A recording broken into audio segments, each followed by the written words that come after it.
বন্ধুরা, চলে আসলাম তোমাদের সামনে আবারও একটা ছোট্ট ভিডিও নিয়ে। তো আজ সকালের জলখাবারে কি বানানো হয়েছিল দেখো, বুঝতে পারছো না তো আমি বলে দিচ্ছি।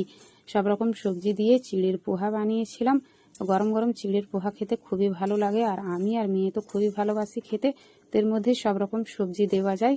তো আমার বাড়িতে যা যা সবজি ছিল সেই দিয়েই বানিয়েছিলাম। আলু, ফুলকপি, গাজর, মটরশুঁটি, টমেটো আর পেঁয়াজ।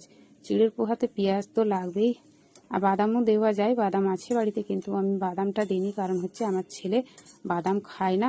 তোরা দু ভাই বোন খেয়ে আর স্কুলে চলে গেছে, আর আমিও গরম গরম চায়ের সাথে গরম গরম পোহা খেলাম। খুবই ভালো লাগলো, চায়ের সাথে পোহা খেতে খুবই ভালো লাগে।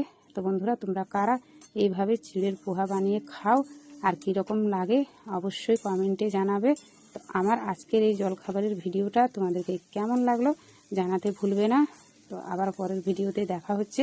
এখন তাহলে রাখি, সবাই ভালো থেকো, সুস্থ থেকো, সবাইকে ধন্যবাদ, বাই।